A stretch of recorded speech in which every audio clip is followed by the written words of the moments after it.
Hello. How we doing? Friends, Romans, countrymen, lend me your ears. Today, we are here to read Peak Peace. How we going, guys? How's it going, guys? How we going? How we doing? Moog, how's the running coming along? Doc Brown, I saw you in the chat. How's the health improvements going along, man? We're starting right off the bat with some good shit. Well, let's hold our boys accountable. How's everyone doing? I hope everyone's been cooking this past couple weeks. What's up, Groggy? X Panda. What's up, Killer? Lonely Mage. Hello.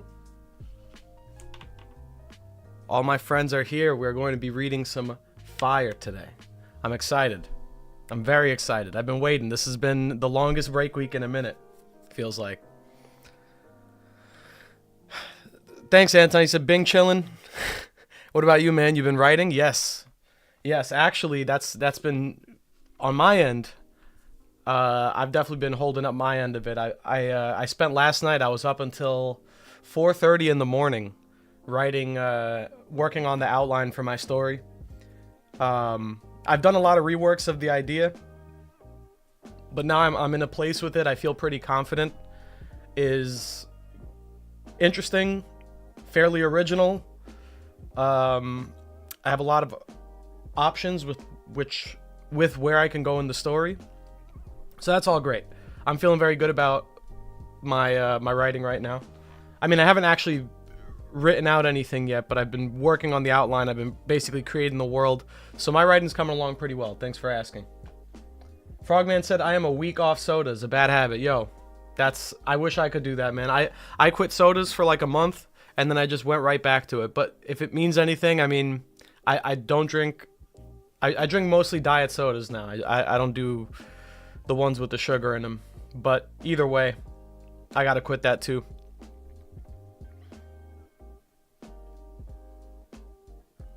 Vexus, thank you for the member message, bro. He said, like D-Stream, Tomato Gang. Yes, sir.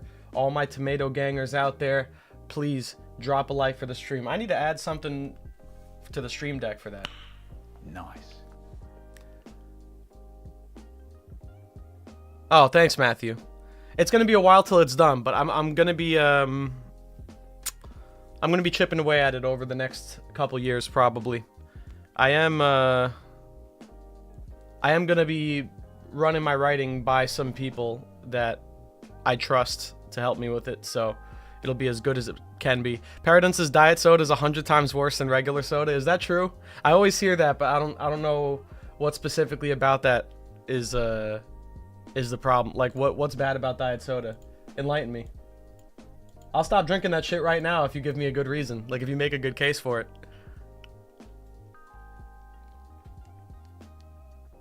Brandon said the Booms versus Hidden's book, which to read first. Read the Booms. That's out already. That's out. And actually, it's funny you mentioned that. So one of the people that's going to be, I'm probably going to be sending my stuff to and having look it over is Joy Boy. I was actually talking to him the other day about writing. So he's incredibly nice and helpful. So I really appreciate him. So when I have something substantial to actually put out, I'll probably be having him take a look at it. I gotta read through all of the Booms too. That's on me. Apparently your body always registers diet soda as having sugar even if it doesn't, so insulin resistance gets higher. Really? You don't get the effects of sugar on diet, but your body thinks it is. That's... okay. The artificial sugar is horrible for your kidneys. Alright, I'm done drinking diet soda, guys. That's it. That's it. I'm convinced. I don't fuck with that. I don't fuck with kidney damage. I think that's dangerous. It's a dangerous game. Insulin, all that shit. I'm good. I'm not drinking diet soda anymore. I'm gonna have this coffee though. I think I could get away with drinking some fluoride. What do you think, Dilcor? That's true, Martha. It also tastes worse. It does taste worse.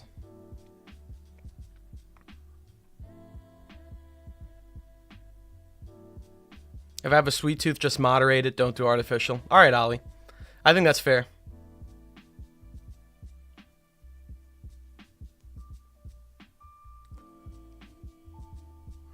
Deathman's Game stevia tea. I don't like stevia. I can't do that. Coffee, water, and whiskey. Nah. You know, it's funny. I've had well, are you saying mix them or just separately? Because separately, yes. Mix them. Well, the water, no. But coffee and whiskey. I don't know if any of you guys have ever had. I think it's called an Irish coffee, which is like it's a coffee, but they put whiskey in it, and it's so nasty. It's so bad. I've had an Irish coffee. That shit is disgusting, bro.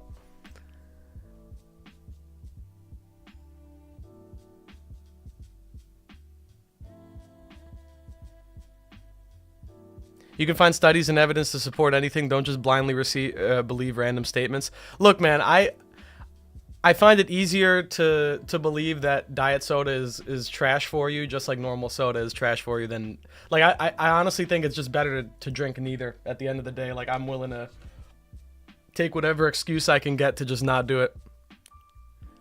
And yes, I will blindly believe chat. Whatever chat tells me, I'll just believe it. Frame one. Just right. I'll take everything face value, okay, guys? What was I gonna say? Oh, I wanted to give a congratulations to Dilcor. My man Dilcor. Fuck yeah, man. You hit 10,000 subs. For those who don't know, Dilcor, longtime mod on this channel, he's been doing his own YouTube channel. And he made some videos recently. And one of those videos hit 1 million views. Dilcor got 1 million views on a video. I haven't even done that. Dilcor fucking cooked 1 million view video. And he hit 10K just the other day. Can we get some W's in the chat for Dilcor? That's awesome. Hold on, well, let me find the appropriate thing here for this.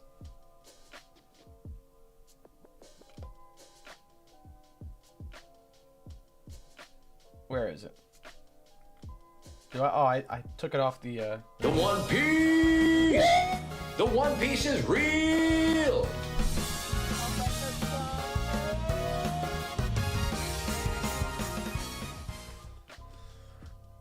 My man, Dill, you cooked, man. Congratulations. Well deserved. Well deserved mil views. Well deserved 10K subs. I think if you keep cooking, if you keep working at your channel, you keep making videos, you'll be caught up to me in no time. You'll be hitting 100K in no time. Absolutely believe that. So, nice. All right, guys. So we have. Oh, before we get to the chapter, I also want to say I have another video in the works. So for those that have been wondering this past week where the next video's been at, that's on the way. This one's a theory, so for those that like theories on this channel, get hyped, okay? I got a theory coming this time. This is not just an analysis. This is not just a breakdown. This is not just a meme video. This is not just me talking about how much I like a character, not just me glazing my favorite characters. This is a legit theory I got coming. We're getting historical with this one. We're getting mythological with this one. So if you guys like that shit on this channel, it's coming. It's coming. It's actually a retread of an older video I made. I think it was like the 4th or 5th video I ever made on the channel, LBAF related. And I think this is the time to start talking about LBAF theories, because LBAF is coming presumably soon, right? Like, we can only guess that it's within the next 10 to 20 chapters. We're probably going to be leaving Egghead, going to wherever we're going next. I can only guess it's Egghead, or guess it's LBAF. So that is going to be on the way soon, and then I have another video after that I'm already starting on as well. So we're cooking on the channel, guys. I'm keeping my promise. We got videos and videos and videos on the way. So with all that said, with all the hype established, whatever, I just want to get right into it. I can't wait any longer, boys and girls. This is a long time coming, this chapter. I'm pretty sure we're gonna get to see what the Gorosei look like today. So let's do it. Chapter 1110. Planetfall. Anton said, don't forget the filter. We don't do the filter anymore.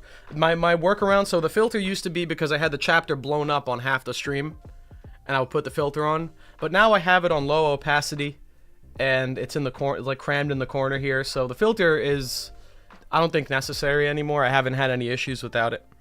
But I appreciate the reminder.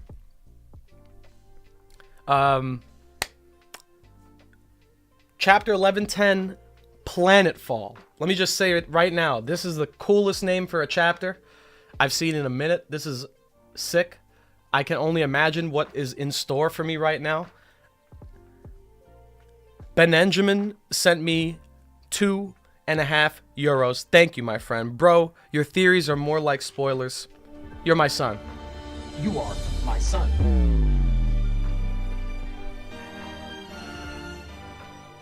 Thank you. All right, guys.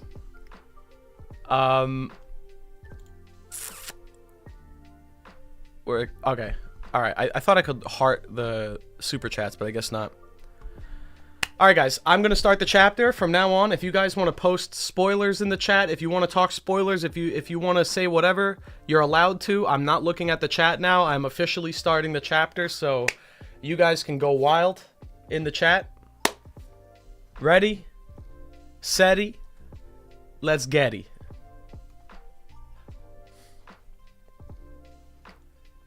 Oni Child, Yamato, and the Holy Inari Shrine Pilgrimage, Volume 2.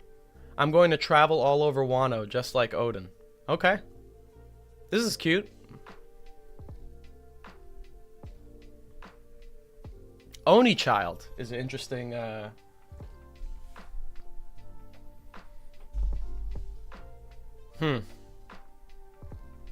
I wonder if that's gonna have any, if the Oni are gonna have any relation to the Gorosei transformations or whatever. Just make sure my audio is all good. Audio's good. Okay. All right. Oh, now I'm just realizing, is this cover story just gonna be Yamato going around Wano? I hope that it's more than that. Because I'll tell you right now, the last thing I care about is a Yamato cover story. I'll be real. But maybe it'll transition into something cool. Black lightning fills the sky. Oh, man. It's just an impact on this island.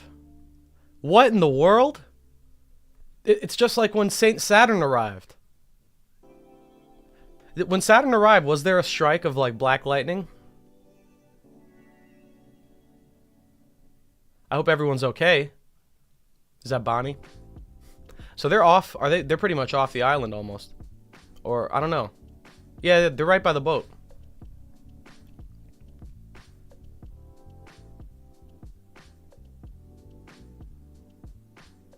Giants cooking. My two boys here, Dory and Bragi. Looking good. Looking good, fellas. The years have treated you well.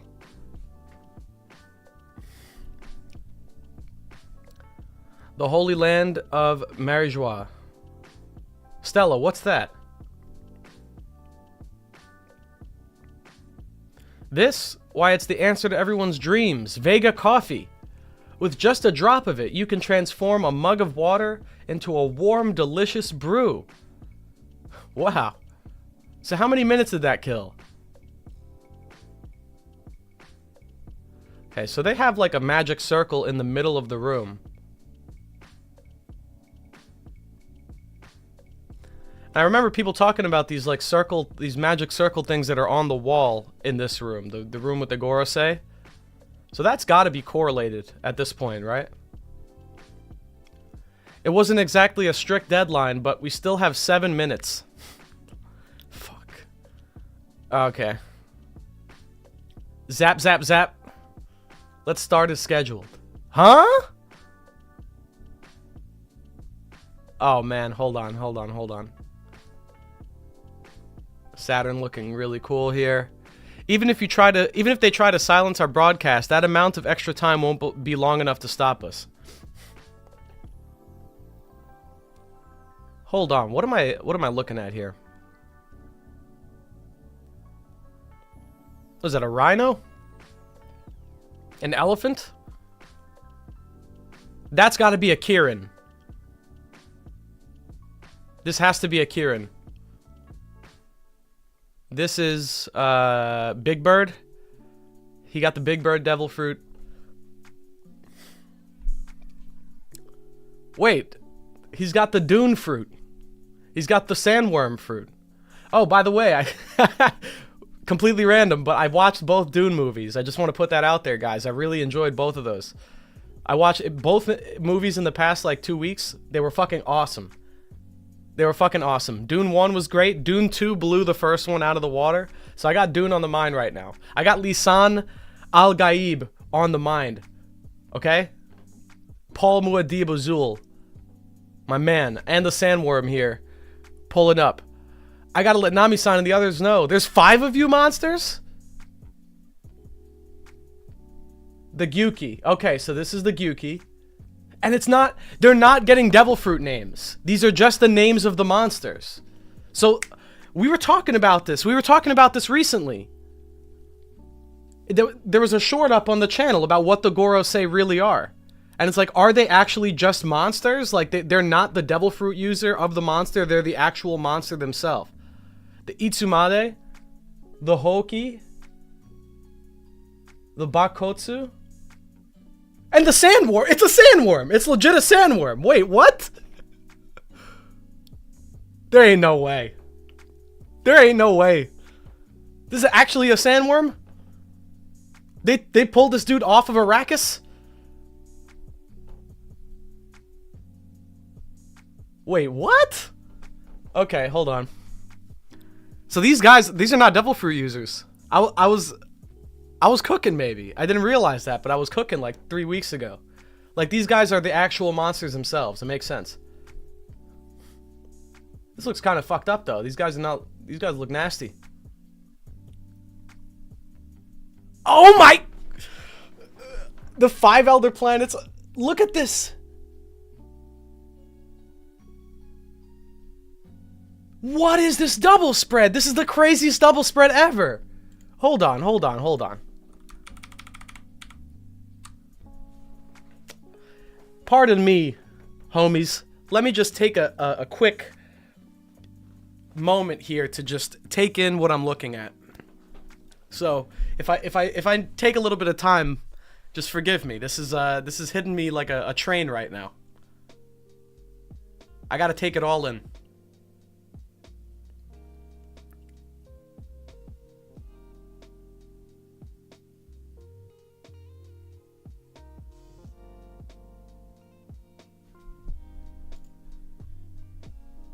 Jupiter is the Sandworm. Venus is the... Is that like a skeleton horse? That's gotta be like a... Yeah, that's like a skeleton horse. The Hoki. It's like a big pig thing, like a boar. Itsumade is this bird here. It's like a snake bird. Was that a boss fight in Neo 2?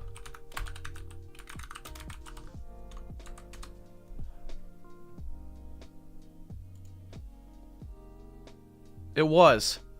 I fucking hated this guy.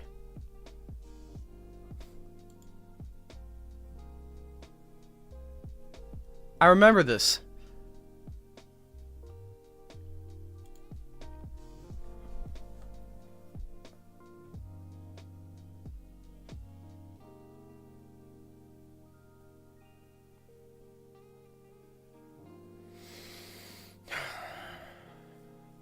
Dude, I can't get over the Sandworm. That's crazy. He's got a full set of teeth, too. Look at those choppers.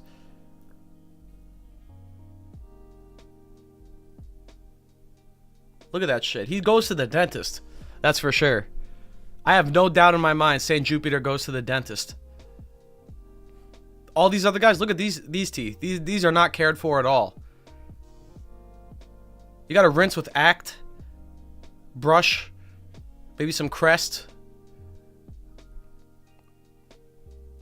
Wow, this is awesome, man. This is awesome. I can't believe we're seeing this. I can't believe I'm seeing this right now. We're seeing the Gorosei right now. I can't believe what I'm looking at. These are the 5 fucking elders.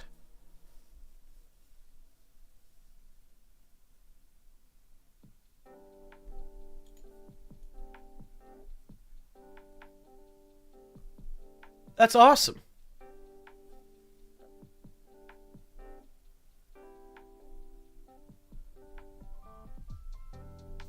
Holy shit. He's neighing. He's neighing. He's a horse. He's a skeleton horse. Okay, hold on. Let's rank. I'm going to rank these right now, just based on appearance, before we continue.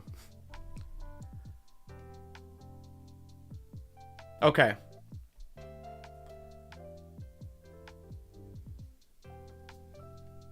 This is tough.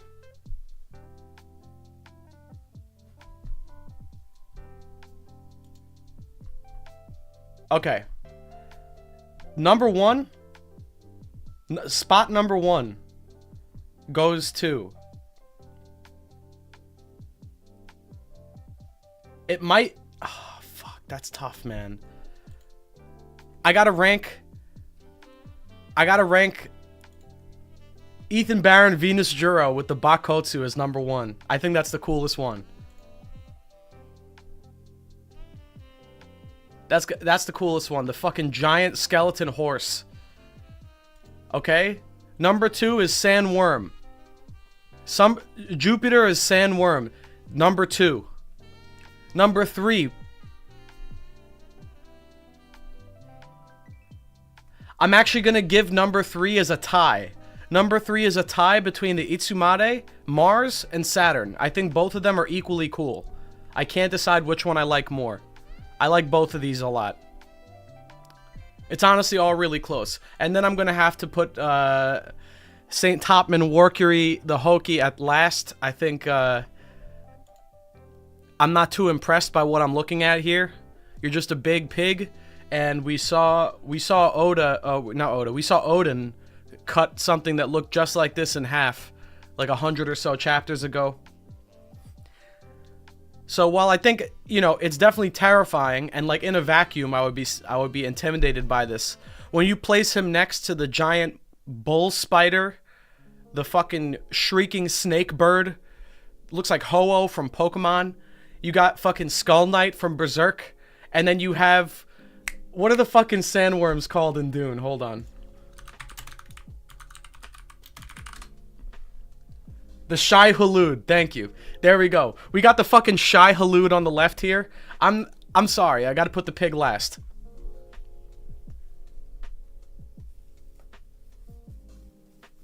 The Shai Hulud goes crazy.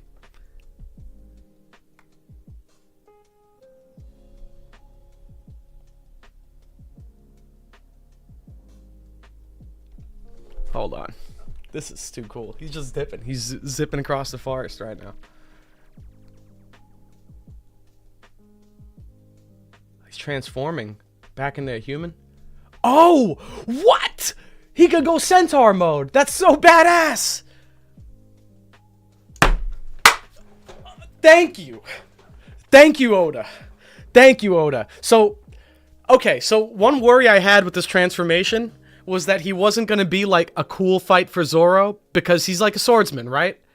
But Zoro has to fight swordsman. If he's going to be a horse the whole time, it's not going to be that cool. But if he can go into centaur, death horse, samurai mode, that's badass. And okay, let me talk about this real quick. I have that Zoro video where I talk about Zoro versus King.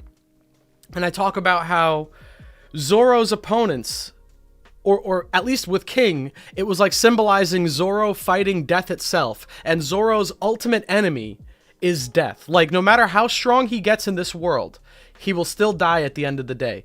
Same thing that happened with Quina. Quina was robbed from the world by just a sudden, unpredictable death. So Zoro's enemy is death itself. He wants to become the king of hell. He wants his name to ring so far into heaven that even heaven knows his name. He wants to defeat death. That's like a big part.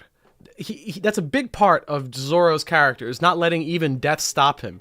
And now we have the pale horse of death, right? The four horsemen of the apocalypse. Death always is depicted riding a pale horse, which is oftentimes this skeleton horse type of thing, right? It's a dead skeleton horse or a really pale you know, sickly looking horse. This is a skeleton horse with a centaur samurai on top. This is straight up. This is the death incarnate samurai that Zoro's gonna have to fight. This is perfect. This is perfect. People saying he has a black blade. He does have a black blade. That's so fucking cool.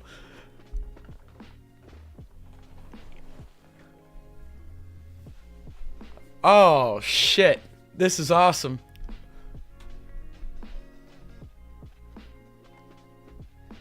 Something stopped. The pacifista. Oh! He's so fast.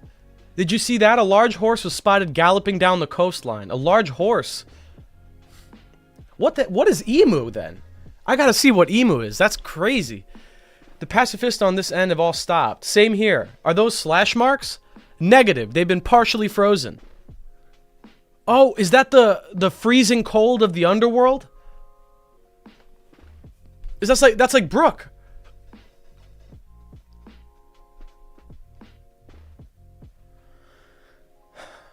Nami-san, Robin-chan, anyone come in. It's hard to explain what's going on down here, but we can't waste any more time. Get out of there. Huh? Sanji-kun, what's going on? Attention all troops. This announcement is regarding the fallen pacifista. The freezing of their neural circuitry has rendered them temporarily paralyzed. Someone on our side did that? That solves the friendly fire problem. This is our chance to eliminate Bonnie. She was heading to the northeast shore with the Straw Hat crew. Half the pacifista have already been neutralized. Whoever did it must be an ally. Just focus on escaping. A literal monster is flying up there. You have to run now. This gotta be Sanji's opponent. This is Mars, right? Yeah, this gotta be Sanji's opponent. Venus and Mars are gonna be, Oh! Oh, of course it's Venus and Mars. Of course it is. What are the two planets? Okay, so if Luffy is let's equate Luffy to each of the planets. If Luffy's gonna fight Emu, Emu is of all the planets probably representative of Earth, right? Gaia. So if Emu is Earth, the planets to the left and right of Earth, its neighbors, are Venus and Mars. Those are the neighboring planets of planet Earth. So Emu, Earth, Venus Juro, Marcus Mars, Zoro and Sanji. The right hands of Luffy. Right and left hands of Luffy. That's gotta be it. That's gotta be it. That's how the planets are ordered. So... This is fucking sick. I'm the cook. Now, say my name. Say his name. Say his name. Who wrote this? Can someone remind me who wrote this? I need a reminder, guys.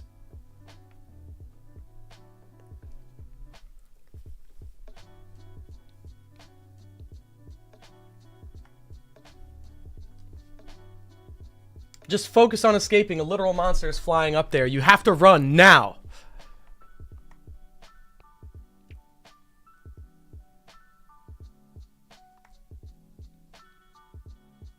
He just flew into the field.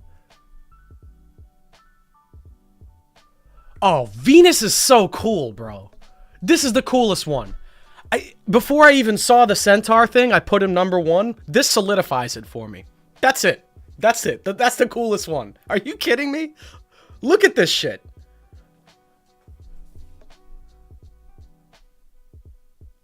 Saturn putting he could turn his little legs into tentacles too. That's the Shai Hulud pulling up. Oh, Oda, there's no way this guy is not referencing Dune with this. It's digging like a worm.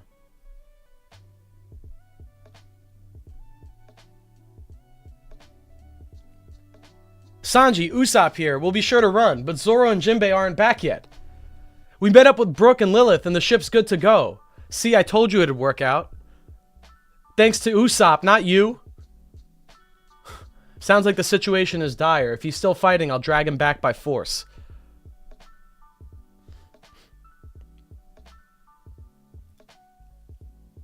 Lucy just knocked a sword out of Zoro's hand. Zoro stocks? What's happening to Zoro right now? Isn't it tempting to go find the source of all this strong hockey? It's cropping up everywhere. Sorry, Jinbei, it's all up to you. There they are, they're still at it. Damn Mosshead, he's putting everyone in danger. What a burden. Oh, Zoro's tight now. Twitch. Spotted handgun. Is he just like... He's just dodging? Is that like observation dodging? Like, what is he doing there? Catch.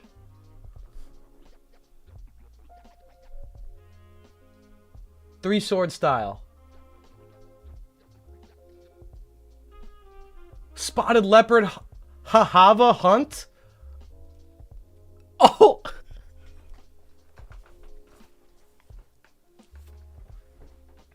Lucci! You fool! Lucci! What are you doing? What are you doing, man? You got fucking cooked! You just got cooked!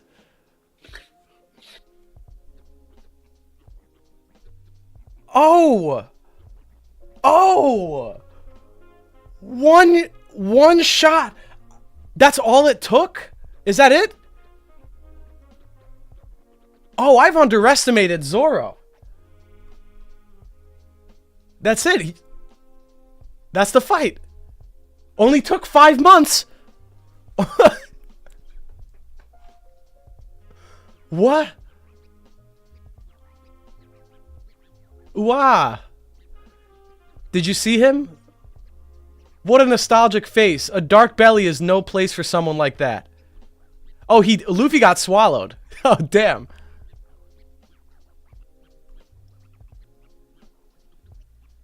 Child of the Sawing Sun. They just chopped him. He's recovering though. He's a worm. He's got to recover. He can just grow back the rest of his body, right? It's not over. It's not over. Oh, that's awesome. This is such a good panel. Close one. Hang on, the old-timer giants are here too? Ga ba ba ba ba. It's been too long, Straw Hat. We had come to see you. The waiting around was getting unbearable. Ga ga ga ga ga ga. Ha ha ha ha. Cover and color spread next issue. Oh, what a chapter this was. So many double spreads. There hasn't been this many double spreads since Marineford, bro. Look at this. This is 5 double spreads in this chapter. How many? This is the most we've got. This is the most hype shit since Marineford. This is easily the craziest series of chapters since Marineford. The title could be adapted as Falling Star. I have to see the chapter notes. Title could be adapted as Falling Stars. Falling Stars, also possibly referring to biblical, like might be a biblical allusion to the devil, who is also described as a fallen star, right? Like a falling star. Zoro's move name references Kokoba Hahava, the coldest hell in Buddhism. Another hell reference. Guys, I'm telling you, Zoro is gonna defeat death. That's like the whole thing. That's gotta be, all his moves are referencing death or hell. The meaning boils down to leopard hunt, but he pronounces leopard as Madara to play off Lucci's move. Do you think this could, if this is Madara hunt, if Zoro's move is Madara hunt, what does that mean for Madara Uchiha? What's that mean for that matchup, guys? You want to tell me?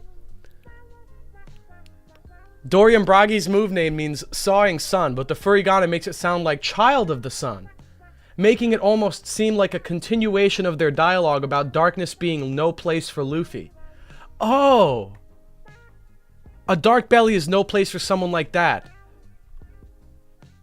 Child of the Sun, or Child of the Sawing Sun. Okay. The Elder Beast's forms are all references to various mythical creatures. So the Gyuki, we know about that already. The Itsumade is a creepy bird yokai with a human face and a snake-like body. Yup, I fought that in Neo. A Hoki is a monstrous boar from Chinese folklore famous for terrorizing the countryside. Mid. A Bakotsu is a skeletal yokai that's said to be the spirit of a horse that burned to death.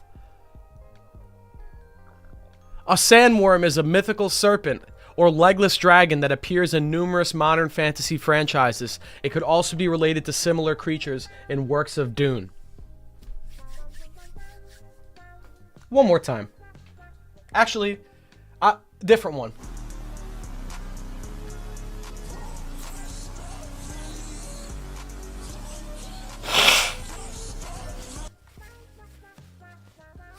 Holy. All right. I got super chats to read. Guys. Hold on.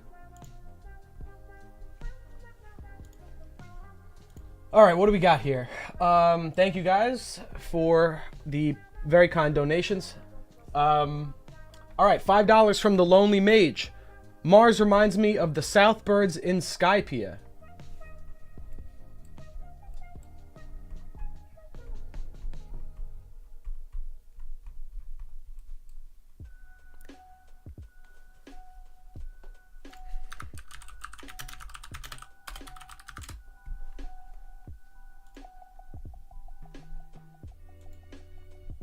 I wonder if the color scheme is similar. I think they're different, to be honest. But they do have some similar bird-like features, I would say.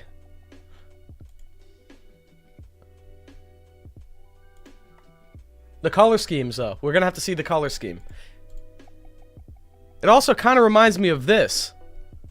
Right? A little bit. Fusa. Thank you for the 5, my friend. Yes, Moon Gem, VA for fun, sent $2. Thank you, bro. Notice the cards didn't call them devil fruits. We were talking about that. That's awesome. So it's pretty much, it's got to be almost confirmed at this point. These guys are the actual monsters. These are actual monsters. These are not just, this is not a devil fruit situation. They're monsters. And I just want to say, I called it. I don't get to say that often. I really don't. So just let me enjoy that. I called it. Okay. All right. Thank you for the $10, Moon Gem. He said, if Lucci is really done now, he could have been there and saved Vegapunk. It isn't like him to mess around at a time like this. Bet he sees the Reaper again after finally using Conqueror's Haki again. You're talking about Zoro. I don't know if it's... I think he saw the Reaper not because of the Conqueror's Haki, but it was because of Enma, his sword, trying to suck the Haki out of him during the King fight. But I feel like at this point, Zoro has a good control over it. This isn't... Is this Conqueror's Haki? I don't know. I'm not convinced yet. Because, like, the rule of thumb used to be, or at least what we thought it was you see the Black Lightning, that's Conqueror's Haki. But now it's been made clear that that's not necessarily Conqueror's Haki. It could be advanced armament. It could be Ryo. It could be just to make a cool effect. I'm not sure if it's actually confirmed that Black Lightning always means Conquerors. I'm pretty sure it doesn't. So this is not... It's not clear if this is Haki Conquerors or not. And I gotta be honest, I have a problem with that. I wish there was a clear indicator of when people were using Conquerors. Because we've gotten to a point now where we use Black Lightning and it's not a confirmation of that ability. So it's like, how do we know? How do we know unless it's told to us directly in the story or something? The move name, Narukami said the move name also gives away that it's not ACOC.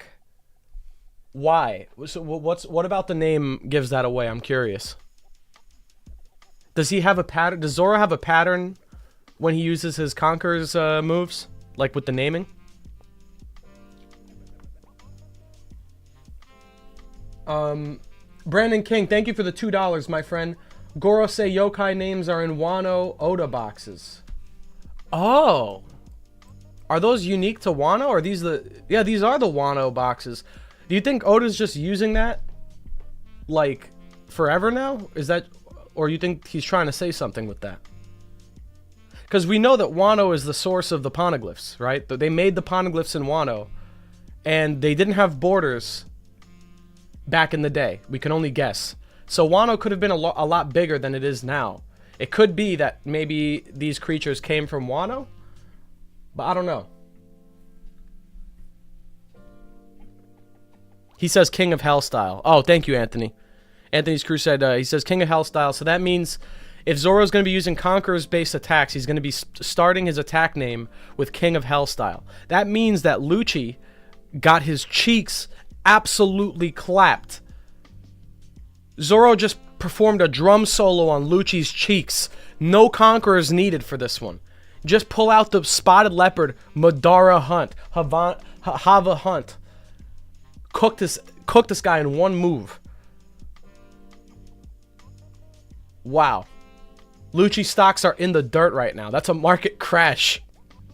That was like investing in crypto. If you invested in Lucci stocks, that was like investing in fucking Chainlink. Okay? Wow. That's impressive.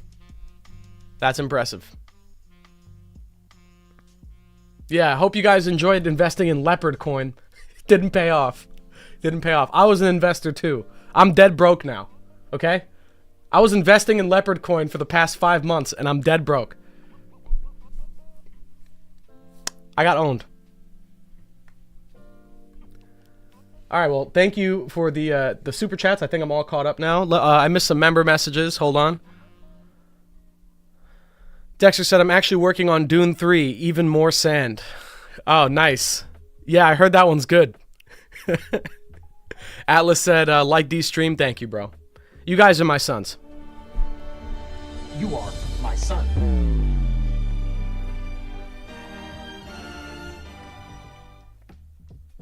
What a chapter. I honestly, like... We got 7 minutes left, guys. This is not just this is not the whole picture. We still got 7 minutes left on Egghead. The gap in time between last chapter and this chapter was 3 minutes. So if Oda stays consistent with that, the way that time passes, like if he's consistently doing 3 minutes a chapter, that means we got about 3 or 4 chapters left. Right? Because we got maybe 2 chapters or so for the timer to finish. And then another chapter for Vegapunk to do his explanation. And then another chapter for them to get off the island. Unless they do that all in one chapter. But I could see that. I could see the rest of Egghead happening in 3 or 4 chapters, possibly. The message itself will be multiple minutes. I mean, the message might take more than 1 chapter. I'm not going to write off that possibility either. So, I feel like we got like 5 chapters left in Egghead based on the current rate of things happening. You get like a few minutes per chapter, the announcement, and then bang, bang, off the island. Let's get out of here. Mook says Egghead's going to take like 15 chapters. I'm not complaining. I'm not complaining because if it takes 15 chapters and it maintains this level of quality for 15 chapters, Oda could take fucking 40 chapters. If every one of those 40 chapters is continuing this level of insanity, I'll take it. I don't care. I'll hype that. Mook, thank you for the £2. Goro say numbers on summoning circles. Really?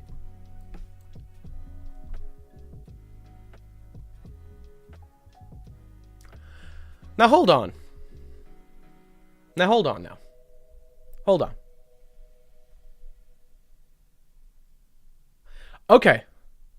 I see what you're saying. 4. There's the number 4. There's the number 3. When Saturn pulled up, he had the number 5 going around the stars. So they are numbered. They are numbered.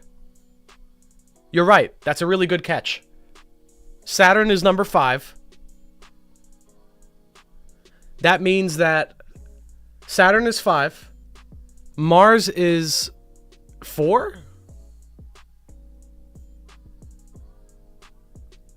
Mercury is 3? Venus Juro is 2? And then Jupiter is 1? Is Jupiter is the sandworm the number 1 circle? Weird. Interesting order. But I was just saying, I was noticing this while I was looking at the circles. Do you guys see this too? They got some lettering. They got some characters written around the circle. I almost want to take this and compare it to the language that's written on the poneglyphs, right? Like, is this similar lettering? Are they using like Void Century alphabet stuff here? Moongem, thank you for the $2. Last one. Can Luffy stay in Gear 5 for 7 more minutes? I don't think so. I think he's going to have to get some assistance from our giant friends. If that was my guess. He could. He's being put under a lot of pressure here. We know Haki gets those boosts. You get a Zenkai boost of Haki in the heat of battle, right? So it could be that Luffy gets that boost he needs to stay in this form because of the direness of the situation. But I don't know. I don't think he's staying in Gear 5 the entire time. Thank you for the donation. Partha, what's up, bro? Do I got you on the, I think I have you on the accountability list, don't I? Yeah, Partha, how's the gym going, my friend? Thank you for the $5, bro. I hope that you've been keeping up with the workouts. I got to start getting back to it, man. I've been getting fat. If you guys couldn't tell. I've been packing on the pounds this winter. I'm getting back to the gym this month, though. I'm gonna start hitting the gym again. I gotta lift. I gotta get my stamina back up and my cardio. I gotta stop with this fucking vape again. I got a lot of things. I got a lot of personal homework. To do. So I hope that you've been cooking your thing. That would give me the motivation to do my shit. He said sprained my ankle hooping in the rain like 2 days ago. I'm cooked. I'm sorry, bro. I'm sorry to hear that. I hope that you recover as soon as possible. I respect that you're hooping in the rain like a baller, though. That's actually crazy. You're out there hooping in the rain. That's like some Kuroko basketball like slam dunk type shit. It's like getting all cinematic out there. But I'm sorry you hurt yourself out there. That might have been. I'm assuming it's from the rain, right? But yeah, I hope you get better soon, my friend, and get back to it as soon as you can. Thank you for the $5. How much do you think Sanji's spiral energy has to do with the original power before Devil Fruits that it seems like the Gorosei wield? The spiral energy, I think... I do think there's a correlation between the spiral and like whatever powers that the Ancient Kingdom messed with might also line up with what Germa is messing with, because they're doing some hyper advanced scientific shit, like stuff that's beyond the technology of the era, barring Vegapunk. So they're harnessing some pretty detrimental science, I would say. You know, cloning human soldiers, genetically modifying people to be super soldiers. That's some pretty dark stuff. The spiral energy that Sanji has going on with his eyebrows, it's clear that there is something going on because it switches when he goes into like Germa mode. So is there a correlation? I think there could be. I'm not sure exactly. But yeah, I could see that. I could see that. Mar, thank you for the €5. He said Luffy entered the mouth of another giant creature, by the way. Foreshadowing much? Oh, and it's a callback to Little Garden, too, with the dinosaur. Yeah, it's a callback to the Brontosaurus in Little Garden, and then you're also talking about Skypiea, right? Yeah, I think that that's a running theme now. Luffy gets eaten by a giant creature, and then he gets out from the creature. But specifically in Little Garden, they did the same thing. They chopped a dinosaur, and Luffy got out of there. But that's a good catch. Fizzle, thank you for the $5. Do you think the transponder snail that was watching the broadcast back in the Elder's Room will be relevant? Part of Vegapunk's plan, maybe. I think it's just more so to show, like, the purpose of these panels here was to show how the Gorosei got to Egghead. So they just wanted to show us the summoning circle in the middle of the room. And the reason we have the Den Den Mushi there is because obviously we need to see how the Gorosei are hearing about current events. They're getting the shit broadcasted in their office too. So I think it was just more so to show us how they were hearing about what was going on Egghead, like where they were getting the broadcast from, and then how they teleported onto Egghead. But hey, I mean, maybe Emu walks into the room and sees the broadcast from this transponder snail. I could see that being the case. Thank you for the donations, Partha, Fizzle, Tainted Martha. Appreciate you guys very much. You are my son.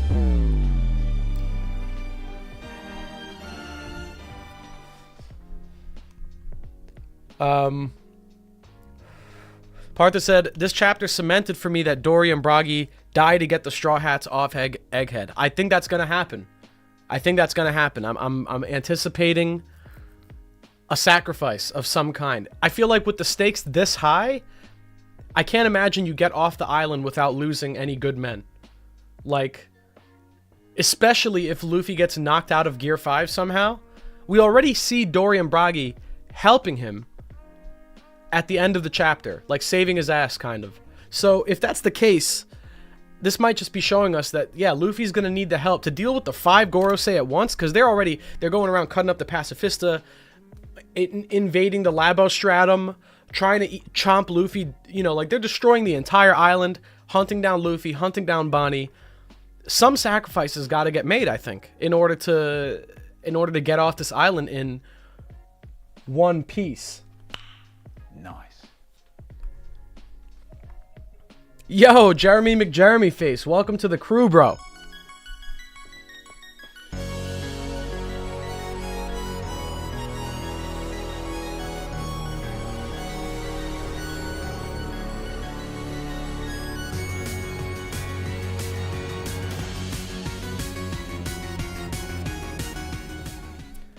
Member message from Joker. Thank you, bro. He said, Brook might have been kept off screen because he also has information on the powers of hell. The horse is also Brook's official spirit animal. Ooh. I forgot about the horse being Brook's. There's the color spread where all the Straw Hats are animals, right? Hold on.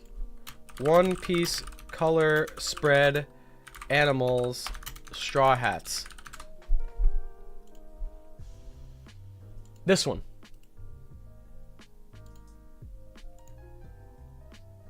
So in this one, Brook looks like a bird. He doesn't look like a horse here.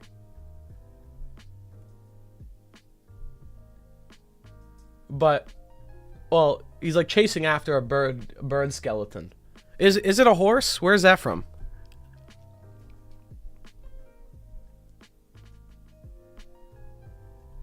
But yeah, I mean, I could see Brook having some insight here, because that guy was clearly using the freezing winds of hell. He was cutting everything but freezing them at the same time. That's a Brook move. That's not a Zoro thing. But then again, we have Zoro, the king of hell. So if those are the freezing powers of hell, and Zoro's the king of hell, that's a match made in hell. Sorry guys, I'm going a little crazy with the puns today. I'm just saying that this chapter got the gears turning. I hope you guys understand. Forgive me. I know it's not. I know it's corny, but we got to do this. We have to do this.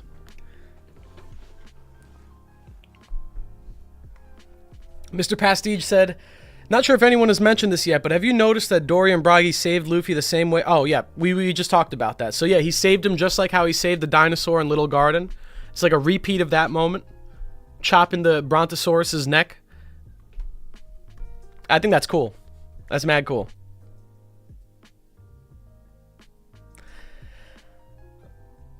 Elias Sen said, Gorosei used telepathy to communicate between themselves. Imu hears the whole world via the snails. The Gorosei themselves are Den snails made into human form. I don't know about that, my friend. We can see them. They don't look like snails to me in this chapter. I don't see any snails here.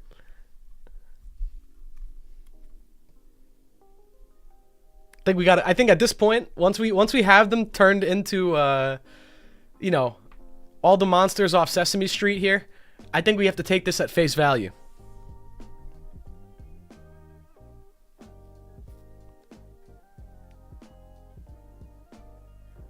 Ali said, Itsumade Mars was shot down by an archer. Usopp needs growth. Was he shot down here?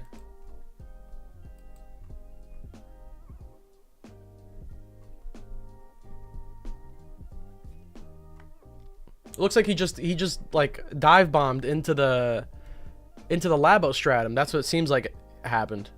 He just like dive bombed in. Are you talking about? Oh, you're talking about in the mythology. Oh, the mythos of the bird is shot down. Got you. My bad. I'm too in like One Piece mode right now. Yes, so in the mythology, he was shot down by an archer. You think this is Usopp's matchup? That'd be kind of crazy. I'm still banking on the Venus Mars thing, like the right and left hand of Earth, right? Because that's you know, Sanji has the skywalk. He can fly basically. It might be appropriate that he fights the bird. And also, we have like four different panels here where Sanji is like directly talking in reference to this Gorosei specifically. This elder here. Sanji's, you know, like I almost feel like this is setting up Sanji's rivalry with him. We don't really have to make any assumptions. Or you know, we don't have to, rather, we can make assumptions here. We don't have to see Zoro interacting with Venus, because we already know this is Zoro's matchup. The guy's a death samurai. He's a fucking death horse samurai. Like, that's Zoro's matchup. Everything else is more up in the air, and I feel like Oda's given us this little Sanji interaction with Mars here.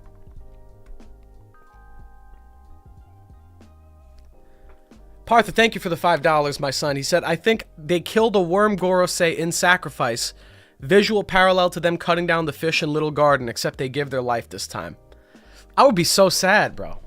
I would be so sad. I want the Shai Hulud to be in the story more. I would be crying if he was in here for like 3 chapters and they kill him and then that's the end of it. No more sandworm. I need more of this guy. I need to see what the sandworm is fully capable of. This is a badass transformation. It's also probably the largest one. If we're looking at this, like looking at the size of all these guys, that's got to be the largest one. I don't know, man. I might have to disagree with you there, Partha. Another $5 donation from Partha. Thank you, bro. Said the one thing they couldn't cut was the bloodstained serpent around the world. Meant the red line, but it sounds a lot like the worm Gorosei. So I still think it's the red line. And the theory that I was teasing earlier in this stream, I have a theory coming out. I know a lot of new people jumped in here. By the way, we have 340 viewers, which is incredible. Thank you guys for hopping in here. We've been getting a lot more viewers lately. I appreciate that very much. Please like the stream if you haven't already. That would really help me. Definitely like the stream if you're enjoying this chat right now. What was I gonna say? The theory that I was teasing earlier at the beginning of the stream that I have coming out, it's actually going to be touching on that subject again. So I made a video a long time ago about how the red line might be related to what Dory and Brogy were talking about with the great serpent covered in blood. I think that's the red line. I still think it's the red line. I think it's a direct reference to Jormungandr. And the video that's coming out, I'm going to be expanding on that, because there's a lot more to this idea that I haven't talked about on the channel, and I've been researching it this past week, and I found some really, really interesting bits, specifically regarding Yggdrasil, the world tree, its relation to Jormungandr, the world snake, and the sources of potentially in the One Piece world, what the ancient weapons are, how their relation is, what their relation is, what their purpose is. I have a theory now on what the purpose of the ancient weapons might be, the true purpose. And I don't want to say much more. I want to save it for the video. I want it to be a surprise. But what I will say is I still subscribe to the idea that they were talking about the red line. Although I could see this being something referenced in Elbaf lore, maybe. So if there's any creature, maybe, yeah, it's the sandworm, right? The name is the sandworm. If there's any creature I could see the sandworm referencing, it's the Nidhogg, which is the Nidhogg is a worm in Nordic mythology that lives deep underground, and it feeds and it gnaws on the roots of the Yggdrasil, the world tree. Underground, the roots of the world tree are eaten away by an underground worm called the Nidhogg, or the Nidhogger. I think that's its name. And I think that's what this is. I think this might be the Nidhogg from Elbaf's mythology, maybe. But they don't call it that. They maybe just call it the sandworm. I could see that being the case. Alternatively, if it's a sandworm, this thing could originate from Alabasta, and we know that Alabasta has some serious connections to the Ancient Kingdom. It was one of the 20 that did not go up to the Holy Land. This could be a monster from Alabasta's mythology. We haven't seen anything like that, right? So that might have something to do with that. It's a sandworm after all. So I could either pin it on that, them in Alabasta, or Elbaf. Those are my two guesses. Or Thomas, you're right. Alternatively, the third option for Jupiter's transformation is that this is the mythological Alaskan bullworm from Bikini Bottom. So there's a good chance. We might have some Bikini Bottom references in One Piece. Pretty fitting, wouldn't you say?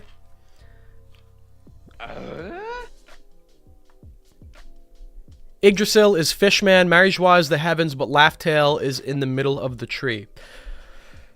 Yggdrasil being Fishman Island is interesting. I don't think it is. I do think it has a connection to Yggdrasil in terms of the lore. So, for me, I do think there is an Yggdrasil equivalent in One Piece.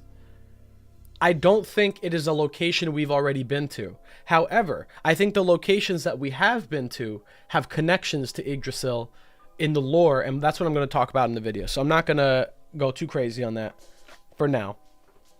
What if we take Lelucia and push it somewhere else? I think that's what Emu did. That might be the big hole in the ocean. It didn't actually destroy the island. It just pushed it. It just moved it somewhere else. 5 Vegapunks versus 5 Elders. Vegapunks will be reborn, or there is another clone of him. I don't think so. Living on Pangea, I think the Vegapunks are dead. I was saying this on my Elden Ring stream, but I feel like if Oda's not able to kill Vegapunk or let the Vegapunks die, even though there's like 5 of them, 6 of them, that's a problem. He has 6 copies of this guy. He should just let them die. Like, that's how I feel, you know? It's like, he already has a hard enough time killing characters. He has to let the characters that have died just stay dead, especially if they're clones of a person. Joker, I forgot to get to your super chat. My bad, man. Thank you for the $5, my friend. He said, Zoro took his time with Lucci because if he finished the fight too soon, he would have left, got lost, and not probably crossed with Nos Juro. Do you think he's going to fight him on Egghead? I guess I could see what you're saying. Like, it was necessary that he took his time with Lucci so that he could actually... like, the setup could happen where he would have to fight Venus. But I don't know, man. I don't know if the fights are going to happen right now, if I got to be honest. I think that there's a lot of setup happening in Egghead where they're introducing each of the Gorosei, showing us maybe who the potential matchups might be, a little taste of what they're capable of, showing us the terror that they inflict wherever they go. But then after that, we gotta get off this island. We're gonna rematch these guys later, but I don't think we're fighting now. Maybe we get like a panel or two where Venus clashes with Zoro. That could be the case. But it's only going to be like 1 or 2 panels, if I had to guess. He's going to maybe do a slash. Zoro's going to catch it. He's going to be like, whoa, this guy's strong. It's going to surprise Zoro. Zoro's already worn down from his fight with Lucci. Because I feel like, look at this. Look at how he looks in these panels. He's pretty worn up, you know? And they're talking about a really strong source of haki. That's even stronger than Lucci is dealing. Like, Zoro and Lucci are dealing with each other. They're talking about a source of haki that's even stronger than them. Excuse me. Zoro is looking really beat right now. He's looking worn down. I don't think he's in any state to take on Venus in any significant capacity. But he might get a taste of his power and then have to dip. Because I don't think that's a winning fight.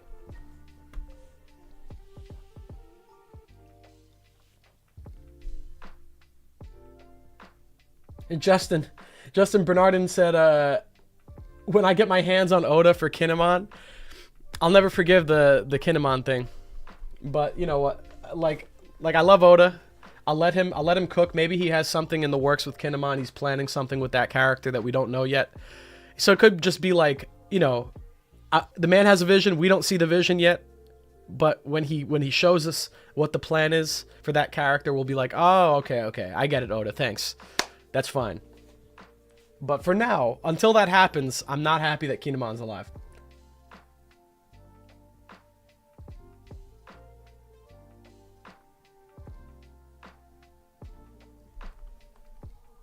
Ryan Cardenas said, I'm genuinely sad that Vegapunk is dead, though.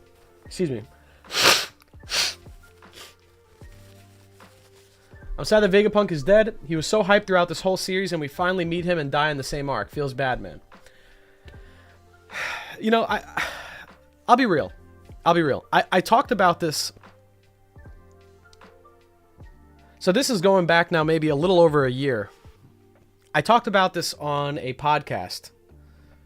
A podcast that shall not be named on this channel anymore.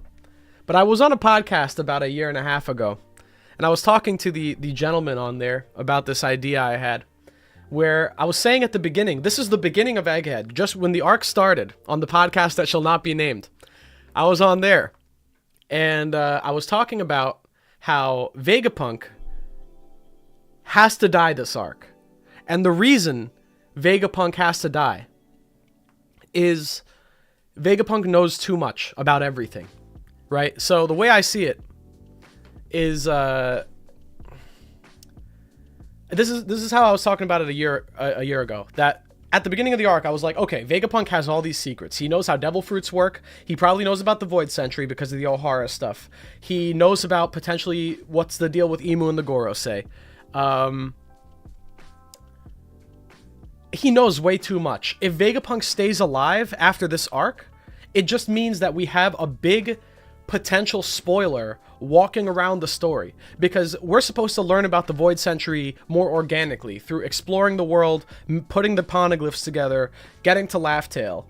We're going to learn about devil fruits by, you know, those types of things, right? So we can't have Vegapunk alive and about, just out and about, dropping massive lore spoilers everywhere he goes. It's a liability for the reader in terms of, like, you know, wanting to, like, learn things properly through the story without just having a guy dump exposition on you. It's a problem for the world government because they can't let this guy live if he's going to be this much of a threat to them hiding the history. It just, and now that he's with Luffy, who they have a big target on, like, it just wouldn't make sense for Vegapunk to stay alive by the end of the arc. So I think my logic back then was sound, and it still rings true here, which is why when people suggest that Vegapunk might still live somehow through the computer or whatever, I just don't think that's the case. I think Oda needs to kill this character. He needs to.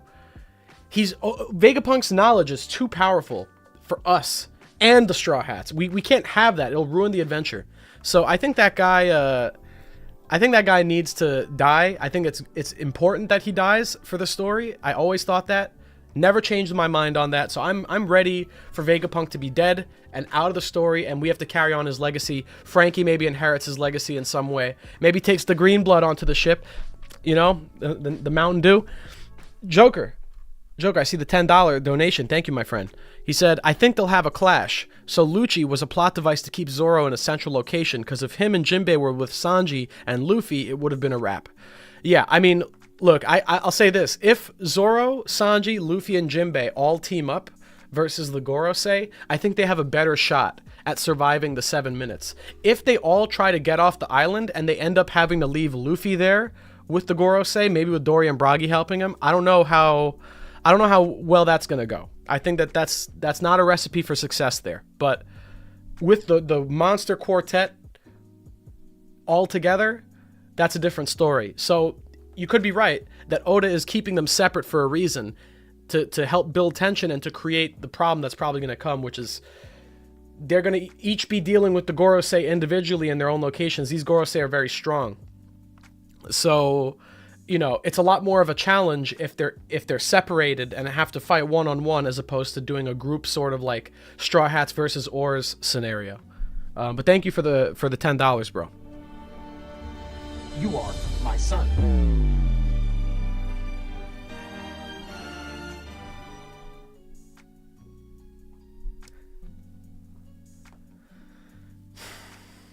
Bro, which podcast? What? I'm not going to plug them, bro. I'm not going to plug the podcast. There's a reason I didn't name them. If you search hard enough, you'll figure it out. As it was written. As it was written. Yo, I gotta say, after watching Dune 2, I'm pretty Stilgar pilled. I'm not gonna say any spoilers. I'm just saying I like Stilgar. I like that character a lot. The ultimate glazer. Mr. Pastige, thank you for the €10, my friend. I very much appreciate that. Power scalers were arguing about Zoro because it took him so long to defeat Lucci, but Oda just wanted to do his number thing and wait for 11:10. Also, Zoro and Venus Juro interaction at 11:11. I see what you're doing there. I see what you're doing there. I like that. I like that. Because Zoro's, like, a number association, like, the number that's associated with Zoro is 11. Why? Because the month of November in old Japanese was referred to as Shimotsuki. The 11th month was called Shimotsuki, the frost moon, which is obviously Ryuma's last name, the last name of Zoro's ancestral lineage. So, yes, Shimotsuki, the number 11. Zoro's birthday is 11/11, November 11th. So he has heavy associations with that month, that number. It could be, you're right. Chapter 11:11 is the only opportunity to do that type of pun with Zoro's story. I could see that. I like that a lot, actually. I'm gonna bank on that. I'm gonna bank on that. I don't have a thing on the... I love the stream deck, man. I've been using this too much, but it's so good. Dilcor asked, Hidden, are you Dune maxing? Are you in the Dune cave duning? Yeah. I'm sipping... This is the water of life right now. I'm sipping this shit like it's candy. Oh. Oh, it's hitting me. Oh, I'm getting visions. Oh. 11:11. Zoro's gonna one-shot Venus Juro.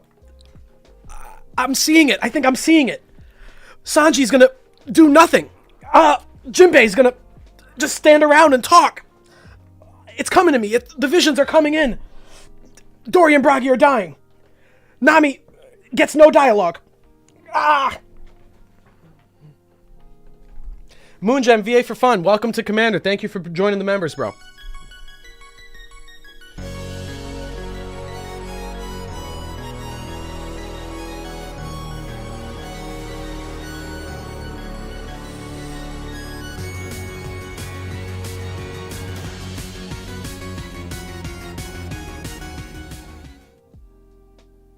Am I the only one worried this will be Sabaody 2.0 and we're going to be hitting the fields with something? LFM, you're not off the mark there. I'm pretty much expecting something to go sour at the end of this arc.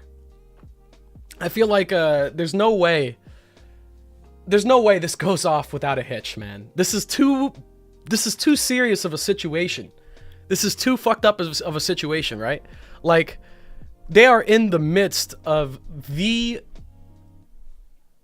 most dangerous climactic moment possibly in the world's history in the last 800 years.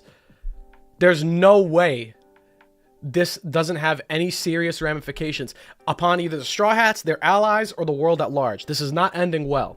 And I'm going to reiterate what I said in the 2 videos ago where I said the One Piece world is going to end.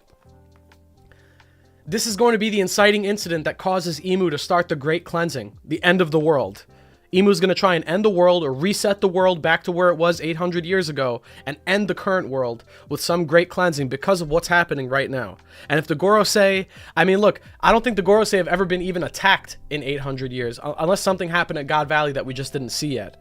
But this is serious shit, man. They're in the midst of combat. I don't think the Gorosei have ever... all 5 airdropped into a location to fight and transform into monsters. No one's allowed to see this. I'm pretty sure none of the Marines should be seeing this right now, if there are any on the island. Like, this is serious business. Benjamin asked, how do I become a member? You should be able to, if you look next to the chat bubble, you can click there's like a $sign icon that says show your support for the Hidden Island, and you should be able to join member from there. Matter of fact, this is such a good chapter today. I'm feeling good about this, guys. I think I'm gonna gift some memberships.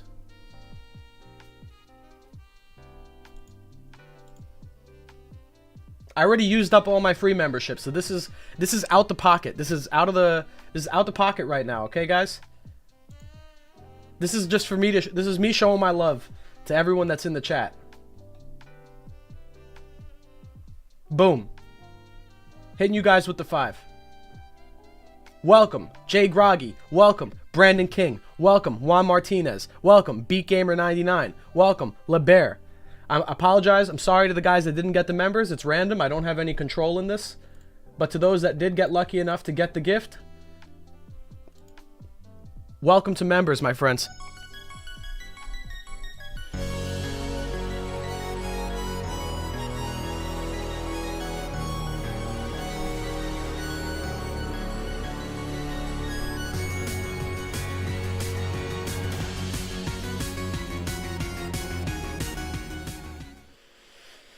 Binks, thank you for the member message. You said goat hidden. You're my son. You are my son. Okay, maybe at the risk of using that one too much, let's use this one. You guys like that one? I don't know how people feel about that one. Everyone likes the Whitebeard one. Rubik's, thank you for the gifted membership. Apple Nuggets, welcome to the crew.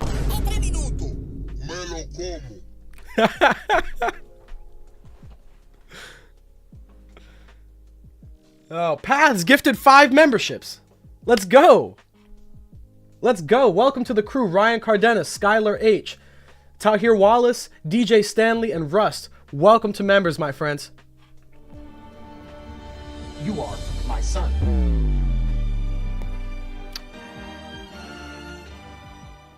I appreciate the gifted memberships. That means a lot, guys. Thank you. What else we got? What else you got going on in the chat? What do you guys? I know you guys are spitting fire. This chapter's got so much to work with. There's got to be some crazy ideas in this chat right now. Hold on.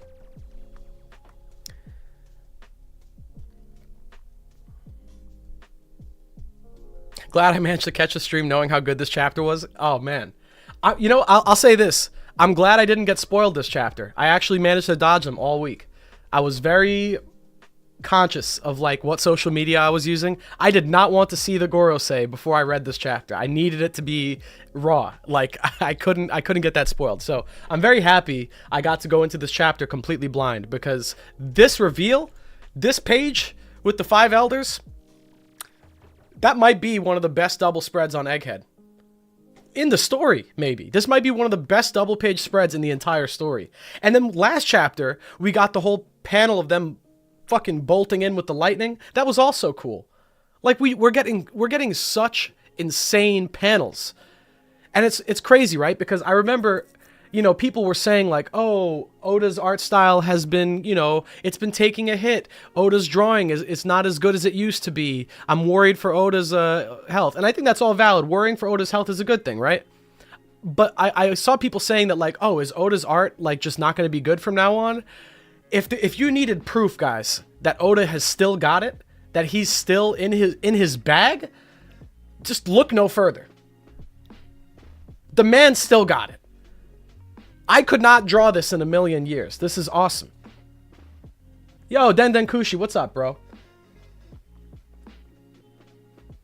Kushi, we're gonna have to. We were talking about you on Theory Review last time. We were talking about on Theory Review. We were discussing how now that we did the finals for the last Theory Review stream, we're gonna bring on some theorists that we haven't done on Theory Review. I want to get one of your videos up on there. So if you have one that you'd want to feature on Theory Review specifically, please send that to me, bro. I would love to pull up one of your videos and watch it on stream.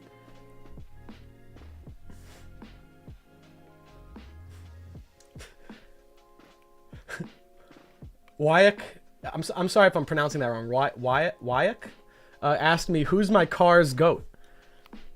It's got to be Lightning McQueen. It's got to be. I don't even watch Cars like that, but I hype with a name like Lightning McQueen. Come on, man. That's the easiest answer.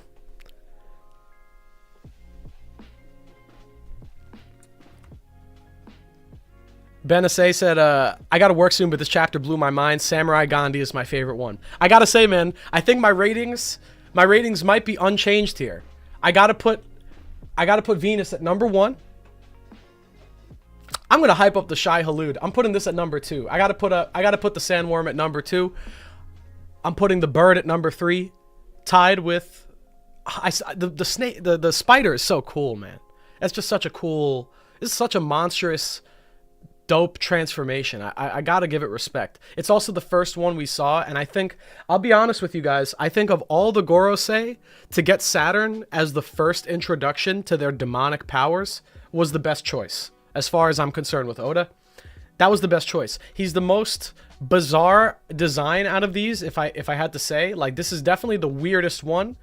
It looks a lot closer to his human form than the... Like, look at the other 4 Gorosei. They look nothing like their human form at all. Once they're transformed, you can't tell who the original user is, like who the original person is. With Saturn, you can. He still has his, like, face. So I think this was, like, a very good intermediary, like, way to, like, get us into the Gorosei transformations using Saturn of all 5 of them. Because he's, like... He's the number 5 one, so I don't know if that means he's the weakest or what, but he definitely I think he's the best way to introduce it. He's such a bizarre creature, and the others are a little bit more straightforward. Skeleton horse, giant worm, giant bird, giant boar, but then you have like a spider cow thing. So I think that was the best way to introduce it to us. Yeah, I love how BeatGamer99, I love how Jupiter is just a worm. He's just a giant worm with teeth. Look at these teeth. Can't get over that. If you want to know, my last name is pronounced like AC. Oh, okay. My bad, man. I'll try to remember that the best I can. I appreciate the correction, though. I hate getting people's names wrong, so I understand how it goes.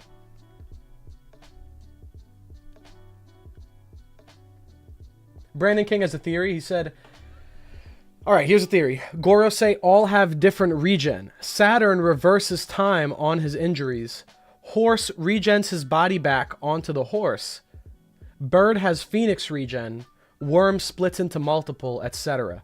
That's a cool idea. So I do think, like you said, they all have regen capabilities. I'm not sure how it would work with the horse, but I definitely think the way it works for the worm is that if you chop it in half, the head part will regrow back the tail. Like, it'll grow the tail back, and it'll just continue. Like worms do. Worms do that. They grow back. If you chop a worm in half, if I'm not mistaken, actually, is this true? Do any biologists in chat wanna help me with this? When you cut a worm in half, is it true that each half of the worm will grow its own end back, and then there'll be 2 separate worms? Is that how it works? I don't know. I don't know. This might sound like a moment of ignorance for me. Is that how it works? Because, like, by chopping Venus, or by chopping Jupiter in half, could it be that he's gonna grow back another head, and it's like a Hydra situation where now you have 2 worms? Johanna said some worms can do that, but most don't. Mr. Rubik said yup. Lufoa said, kinda. Elia said, depends on the species. Thomas said, not for earthworms. Ben AC said, yeah, they grow back. Russ said, not all worms. Kind of. Okay, so... Are we, like, is it possible? Like, there's maybe the possibility that Jupiter becomes 3 separate worms right now? Like, each part that was cut grows its body back? That's kind of terrifying. I'm not going to lie. That could become a problem really fast. That might be the most dangerous... Actually, that might be the most dangerous out of all the Gorosei powers. If he's able to just turn into multiple worms every time you cut him. We could have a whole island filled with these big fucking worms everywhere. That's insane. Moog, thank you for the £5, bro. He said, my matchups right now. Zoro plus Nusturo. Sanji / Jinbei plus Workery and Mars. Either works. Jupiter is a traitor and betrays. Saturn dies on Egghead. I don't think any of the Gorosei are dying personally, but I respect the take. What makes you think Jupiter's a traitor, though? Is it because of the panel from Ohara where you can see one of the Gorosei, like, head in hand? But I'm pretty sure that was Venus, if I remember correctly. But what makes you think that Jupiter's a traitor? I'm interested to hear.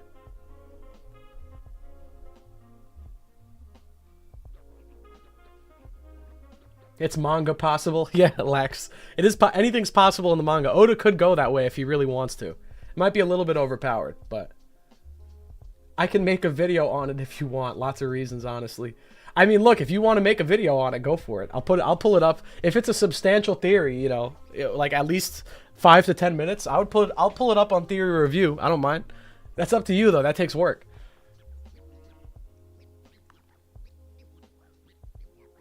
Elia said, even if they didn't grow back, but stayed the same mass, just multiplied into 2 smaller ones, that's a scary thought. Yeah, like, maybe it's not, like, full-size multiple worms around the island, but, like, he becomes smaller worms that can each individually do their own thing. So, that could be a possibility. I'm kind of hoping for that.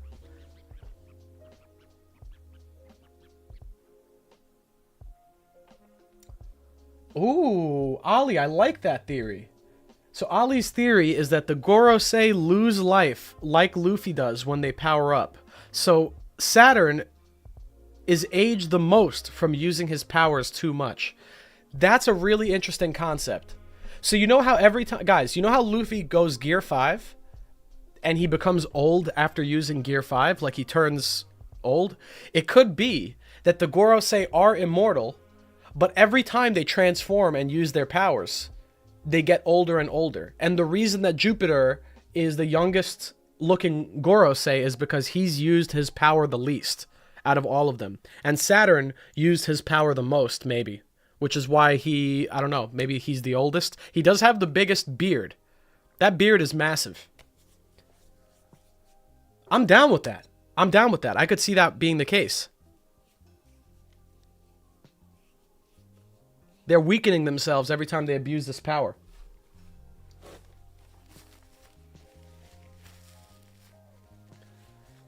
I thought it was Saturn who looked sad during the O'Hara incident, Rubik's.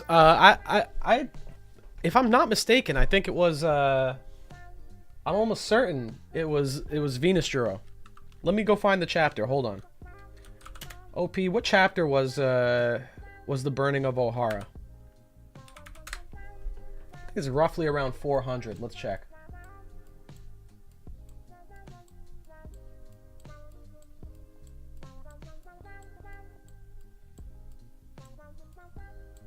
No, it's earlier than that.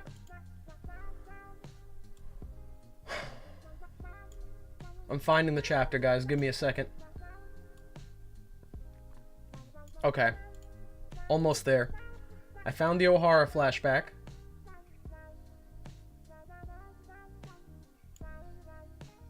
Oh, you're right. It might have been Saturn.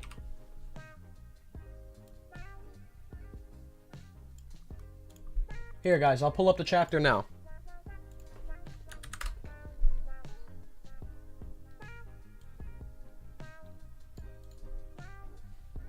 What do you guys think? Who does this look like to you? On the left here.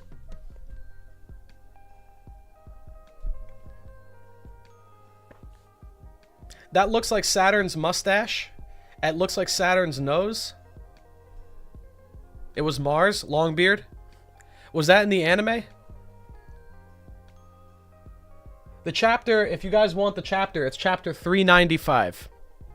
395. What do we think? Chat, what do you guys think? Who could this be?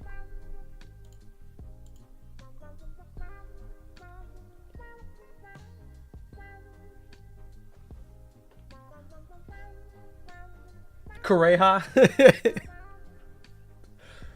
The secret, the 6th Gorosei. Hiding out on Drum Island. Saturn. Rust asked if I seen Par's new video. I have not. I have not seen Par's new video. I'll have to give it a watch soon, though. It's funny. I see people saying Saturn. I see Dexter saying Topman. I see Guts saying Mars. It's like no one can agree on this. Everyone thinks it's a different one. Which one is it?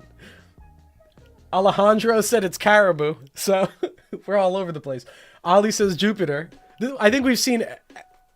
At least one person has said each of the Gorosei as an answer to this question. It's like, everyone's like, oh, that's definitely this guy. That's definitely this guy. And like, everyone's saying a different one. Look at some panels before. Okay, let's try that.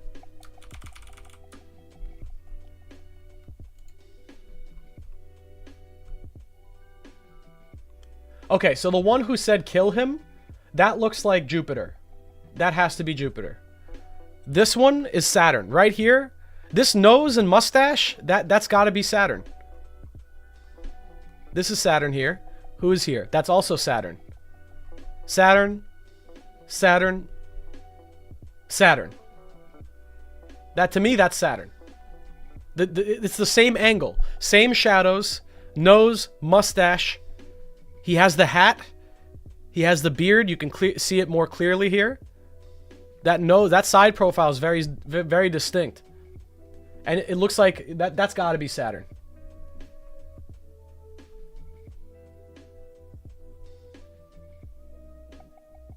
And it makes sense too, because Saturn is like he's the continuing thread from O'Hara that comes into Egghead, right? Because Saturn, like the whole Egghead incident is definitely connected to the O'Hara incident.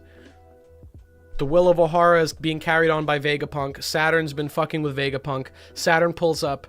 The whole arc is basically with him as the villain. And it would make sense if Oda is connecting it back to Saturn through this. You know what? It seems like people are disagreeing on this. So out of curiosity, I'm going to ask a question.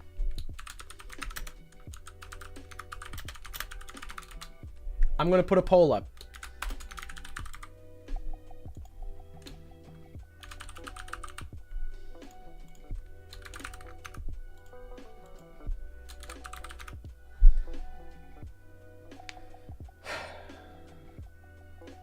Mars, Venus, Jupiter, Saturn. I can't put a fifth poll option in here. But no one. I don't think anyone is thinking that it's Mercury. He doesn't have. This guy doesn't have Mercury's mustache. All right, poll is up, guys. You tell me.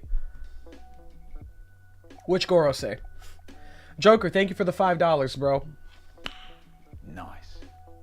Shanks, Hockey Specialists, Kaido, Beast Pirate Zoans, Big Mom, Sweets and Food, Gorosei, God Knights, Demons, and Yokai. So are you basically trying to pinpoint the theme for each group? I mean, that makes sense, right? Shanks is the Hockey crew. Kaido is the Zoan crew. Big Mom is the Paramecia crew, I guess you could say.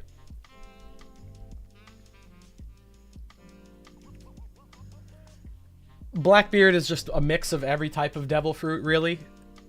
Although Blackbeard himself uses a Logia. I think he's the only emperor to do so in the story. And the Gorosei or the God Knights are demons and yokai. You know, this brings up a great question, guys. Do you think that the God Knights are also demons? Can we talk about that? Are the God Knights, including Garling, is Garling a demon? Is he also a monster? What do you guys think? And if you think Garling is a monster or a demon, then what do you think he is? What do you think he could be?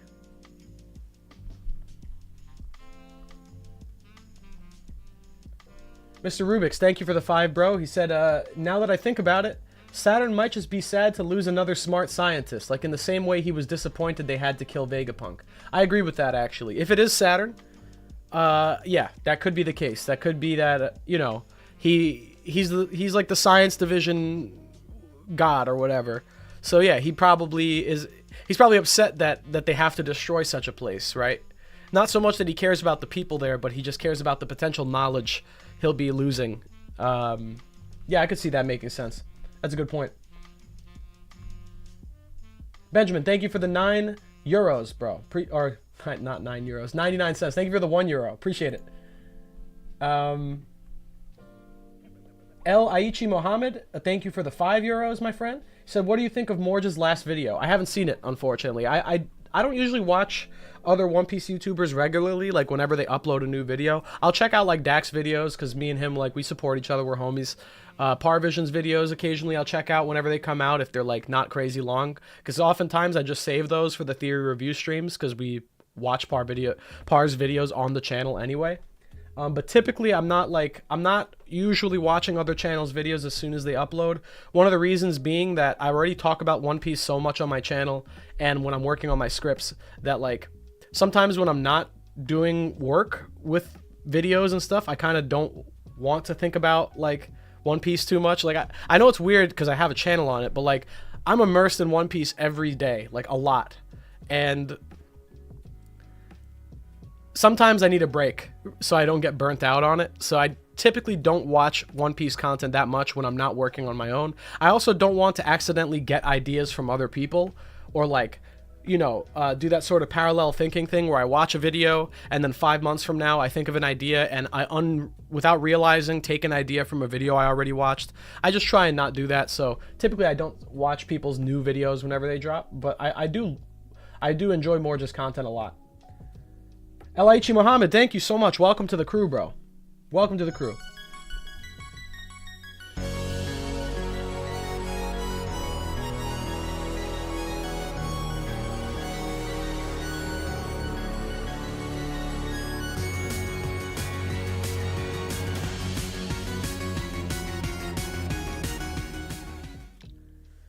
I see Absolute Virus is back in here from last stream. He said, middleway, new theory, you're lacking. Amen. Next theory review, we'll pull up a middleway video. I promise. I said at the end of last stream, I don't know if you were still around, so Absolute Virus got timed out last stream because he kept saying the same thing in chat, even though I asked him not to. But he was saying he wanted me to watch middleway's theory. So I promise you, bro. I promise. Next theory review, we're putting on a middleway theory. I promise you. Don't worry, I'm cool with middleway. We follow each other on Twitter. I've checked out a couple videos on his channel. I will pull it up next time. I promise. Last time we couldn't do that because I wanted to make it like a finale, like a head-to-head 1 versus 1 theory. But the next one, we're going to be bringing on new theorists onto the channel we haven't watched before. So I'm going to be pulling that up. Don't you worry.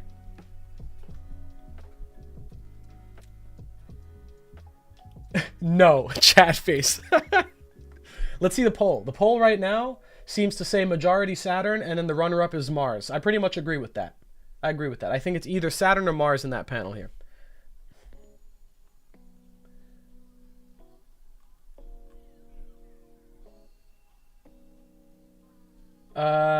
Let's see. Joker, thank you for the $5, bro. He said, from your first theory review to now, has your opinion changed on Drop the Pizza's pole shift theory? In what respect? In what respect has it changed? In like, do I disagree with it now? I still think that nothing that the pole shift theory suggested was completely, like, I don't think anything was totally disproven. But there might be some things that, obviously that theory came out before all these Gorosei revelations, so on and so forth. I still love that theory, I'm going to be honest. I think that Drop the Pizza's pole shift theory might have been one of my favorite theories I've ever watched, period. And on top of that, probably one of the best theories I saw on Theory Review. Yeah, that pole shift theory was really cooking. Unfortunately, I think that Drop the Pizza could have gotten pretty far in the bracket, I guess you could call it, because what happened was we pulled, after watching that theory, it was such a cook that the next time we pulled up another Drop the Pizza video, and that one did not win. So we never pulled up another Drop the Pizza video after that. But that pole shift theory really connected with me, and I think there's a lot in that that's true. Like the idea of the red line being lined up with the Grand Line originally, but because of the poles shifting, it turned the planet on its axis, and then the spot where the red line used to occupy on the equator is now occupied by the Grand Line because that's where the giant wall used to be. So I like that. I think that still makes sense to me. I don't know how much scientifically, like maybe there's something wrong about how that would work. But once again, I don't think Oda's going to be perfect with his science. It's still a fantasy story. So there's like room for, you know, to suspend your disbelief a little bit.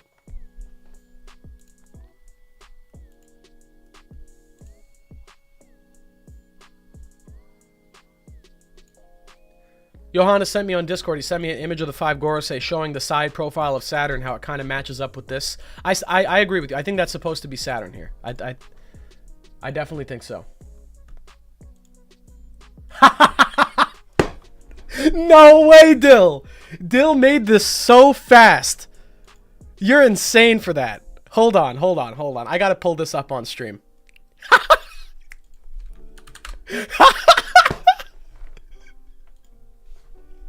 Hold on. Me after I see the shy halud.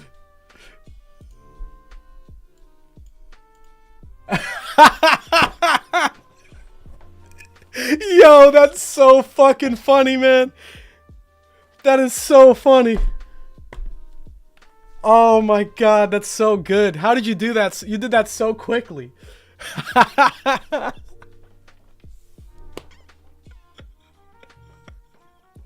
This is why I do this. Honestly, man. The streams, the One Piece discussions are great. The chapters are amazing. But I could do that offline. But what I can't do offline is this right here. I can't this shit. I can't get this anywhere else. Thank you. That's good. That's good. I'm turning this. I'm going to have to use this and turn it into something for the stream deck. I'm going to do something like a Lisan al-Gaib chant, and I'm going to put that on the stream deck. That's got to be next stream. Hidden al-Gaib is going to be on the stream deck, I promise you. That's great. Hidden bin Huff and Spice. Elaichi Muhammad, thank you for the 10 euros, bro. He said, my last message was just bait to see if Morge was the one who shall not be named. It'd be awkward if my two favorite One Piece YouTubers have some beef going on. No. I don't have any beef with Morge, man. Chances are you probably don't even know the channel I'm talking about. So don't worry about it. Morge, I will say about Morge, he was actually one of my biggest influences in starting a channel. I've said this a lot of times on my streams, on some like guest streams too, on my one-man reverie like 2 years ago, I talked about this. But Morge was I'd say the single biggest influence on me starting my One Piece channel. I loved his videos. I love the way he presents his ideas. I think he's very articulate. I think he explains things in a very sensible, grounded way. He also is funny. So you know, that's a lot of like what I go for in my own videos. And what happened, so for those who don't know the story of how this YouTube channel started, so it's actually related to Morge. And I've said this, I was busting his balls about this on a stream. So what happened was, about 2 years ago, around this time, 2 years ago, maybe a little bit more, Morge put up a video on his channel calling for a panel finder / editor for his channel, where he was like, hey guys, I'm going to do a competition. I need people to find panels for my theory videos that would help me out. I want to hire you for a paid position. Send an email to me and I'm going to send you a test, where in this test you have to submit like panels in a certain amount of time. And if I choose you, I'll bring you onto the channel. You can work for me in a paid position, helping me make my videos. Now, at this time, I didn't have a channel yet. I didn't make a One Piece channel. And I was like, you know, I was a bartender at the time. I was an actual bartender, not a YouTube avatar bartender. I was a real one. And I was bartending, and I was like, you know what? I could use the extra money. What if I apply for this job? I love One Piece. I know my shit pretty well. What if I apply for this job, I get it, and then I get to work on, you know, help Morge with his YouTube videos, and I get to do my shit, make some extra bucks. So I did it. I made it to round 3, which was the finals, basically. I made it to the final round of this competition for the position on Morge's channel. And I was like, oh man, I'm on the last round. Like, I'm in the top percentile of people. There's a chance that I could get this for real. And then my friends were telling me like, hey man, you know, like don't totally bank on, like, you're going to be upset if you don't get it. But one of my friends who's in the chat all the time, Mr. Future Singer, I remember he told me, he said, bro, if you don't get the job, you should just start your own channel. And I was like, you know what? You're right. And I decided at that moment, I was like, okay, if I don't get the job, if I don't work for Morge, then my backup is that I'm going to start my own YouTube channel. Lo and behold, a week later, I get an email saying like, hey, you did great, but unfortunately I did go with someone else, but you know, you made it really far. Thank you for trying. And I was like, oh, fuck. I didn't get the job for Morge. Okay. What did I do that summer? The rest of the summer, I went to the library like 3 days a week, and I was just conceptualizing. I was conceptualizing the Hidden Island. I created the logo. I drew it down on paper. Like, I was trying to create the logo on paper. I was conceptualizing the bar format and the scenery. I was writing my first ever video for the channel, like what video was going to go up on the channel, what I was going to talk about, how I was going to talk about everything. Of course, since my first video, a lot of the channel has changed. A lot has changed. My style has changed. My theories have gotten better, I think. The way I write my scripts has gotten better. The way I read my scripts is a lot more natural and flows more. But, you know, when I started, I was new. I was a noob. I didn't have any experience with YouTube. I had never made a YouTube channel before and, like, tried to seriously make a YouTube, like, pop off. So, you know, yeah. And it's funny because if it weren't for that, I always think about that. If it weren't for me actually failing to get the job I wanted, I would have never started the Hidden Island. So because of that, I'm actually here right now doing the stream, and we got Hidden Al Gaib on the screen. So I'm very grateful. I gotta say, I'm very grateful for the course of events that played out. I'm grateful that I didn't get the job because now I'm able to do something, in my opinion, that's much more fulfilling. I'm much happier now managing my own channel. I love, you know, running this channel. So, what did Moog say? He said, "Oh, thank you, Dr. Umar's Burner said W origin story. Thank you, bro." Nah, I like that. I love telling that origin story because I think it's funny. I think it's mad funny, like the way it worked out. Moog said all that effort when you could just put full spoilers in the title and thumbnail and get 2 million subscribers. Fucking spoilers. To think I could have just done that. Imagine. I could have just put spoilers in all my video titles, got 2 million subs, not cared about a single one of them, just been a dick. That was the dark timeline, guys. That could have been an alternate timeline. So. You think Morge maybe drank the water of life, and he foresaw the future where I would make my own channel. That could have been what it was. You're right. YC. I believe that.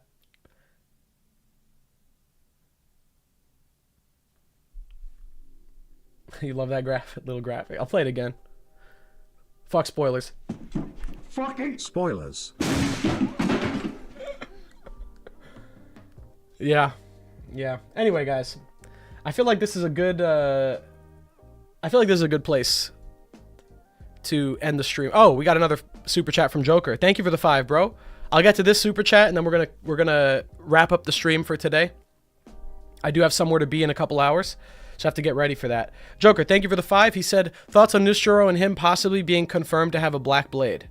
Oh, I think that what we saw this chapter is pretty much confirmation. No, I expect him to have a black blade. He has to. If he's a swordsman of that caliber, he's been carrying around that sword in every panel he's in. That's a black blade. Like I'm counting on that. If it's not, then what's the point? You know?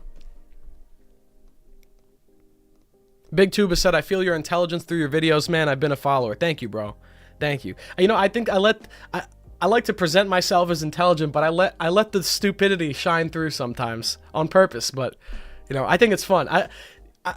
There was a time in this channel where I wanted to be like 100% serious, dramatic, no jokes. I was trying to just play it straight and trying to be as like highbrow as I possibly could be. And then I realized sometimes it's just better to make fun and like have fun, screw around, make jokes with the story, because One Piece is like that too. One Piece is serious a lot of times, but it also has its moments of levity. I think everything, you know, I think everything needs that little break. If you have a long explanation of something serious and deep and thought-provoking, it's nice to bookend those long explanations with a little joke, a snappy joke to kind of break you out of the droning like wave of information. Yeah, being cerebral is too exhausting. I agree, Rust. It's hard to be cerebral for 20 pages of a script.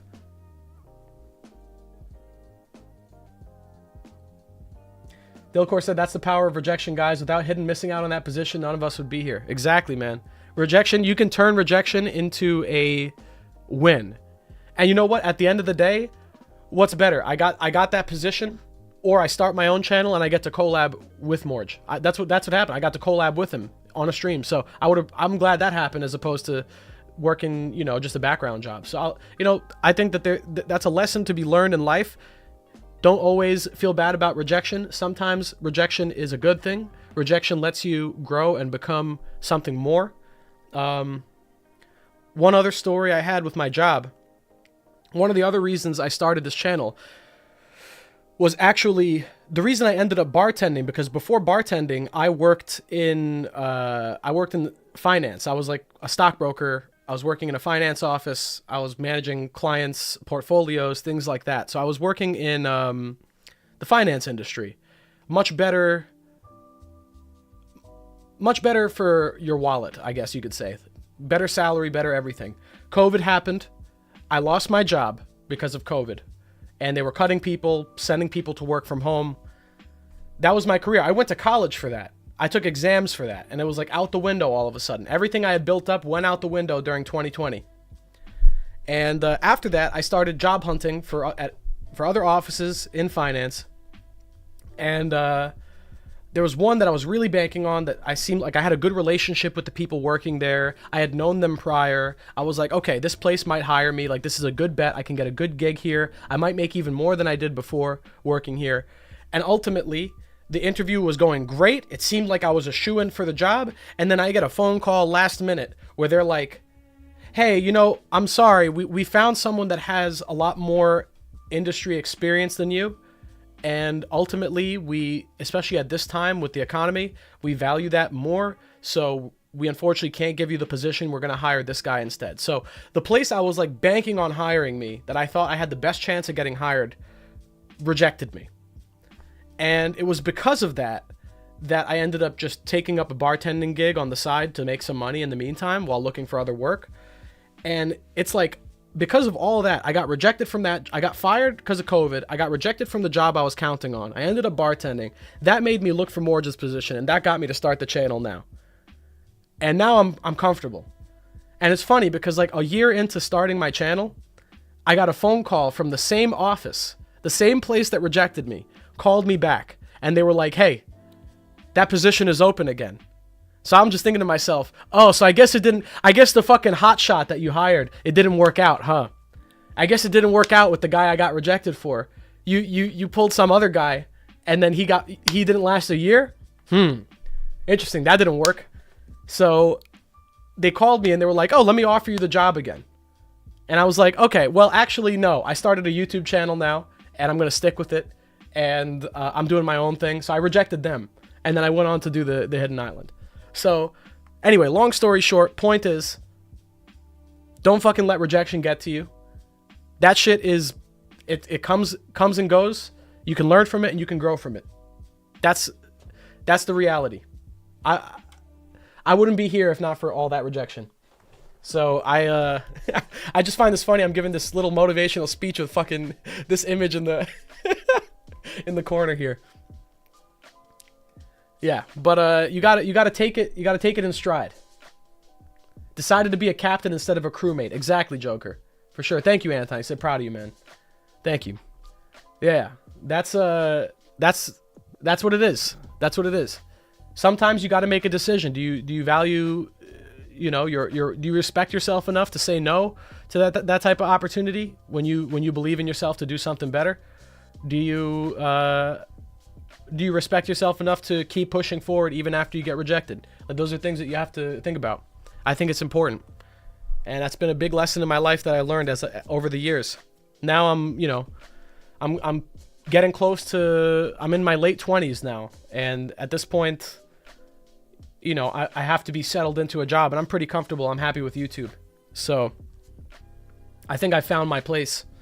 Whether or not I'm always going to be doing One Piece videos on YouTube is another question. I do want to do One Piece as long as I have good ideas, as long as there's story to talk about. But I'm probably always going to be doing YouTube videos. I think I just have a knack for it at this point.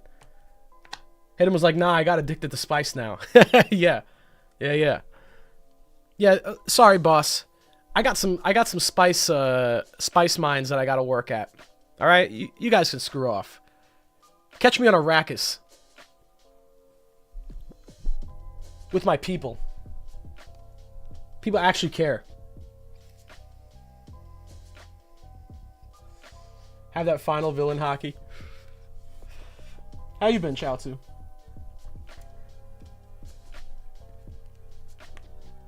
What you been up to, bro? You still drawing? You still working on your art, man? I feel like I've seen you in chat. I haven't asked you. I have to. You're on the accountability list too.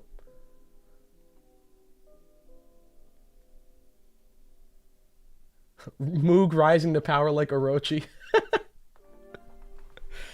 How do you feel about that comparison, Moog? No, I have no self-respect. No willpower.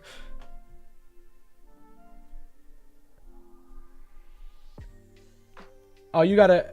It's hard to have faith sometimes. Ah, man, don't let that get to you. That's how I am with my book that I'm working on right now. I don't have the confidence I have with my own book that I do with like writing a One Piece script. You just gotta power through it. It's with those mistakes that you'll figure out even better things. It's funny because like one of the ideas I had for the book I'm working on, I was like watching the Dune movies. I was like, man, Dune does a lot of this already. I gotta change some of my ideas to be more original. And you know, don't let that get to you. Basically, you can turn that into a better idea, or you can grow from that. So it's just more of the same lesson. Orochi is a Sigma. Orochi number one. Orochi on top. Nah.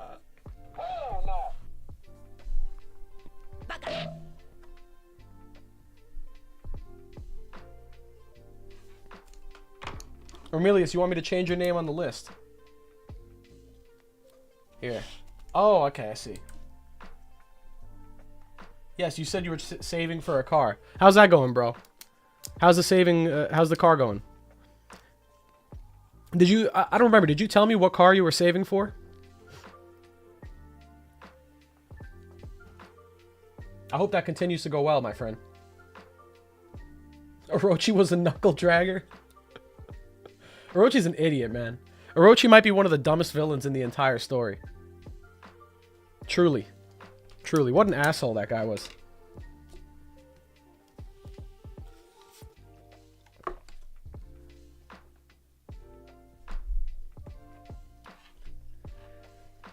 He got completely sidelined, too, in his own arc. That's his own country. He got sidelined by an outsider that he invited. What a dipshit.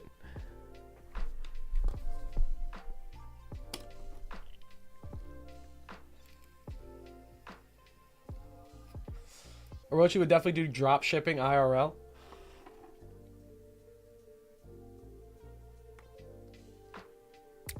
No! Don't roast me. Elliot, you're telling me that...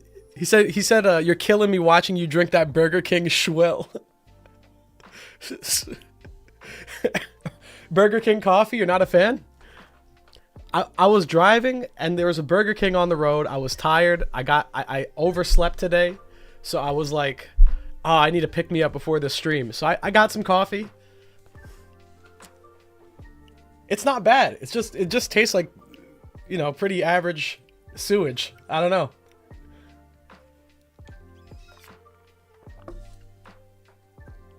I'm buying my brother's truck from him for $2,000. I just need to convince him to accept that. I'm about halfway there. I've just been buying some unnecessary stuff, but I'm going to cut out a lot of that. Yo, I believe in you, bro. Keep it up. Keep it up. Halfway there is good.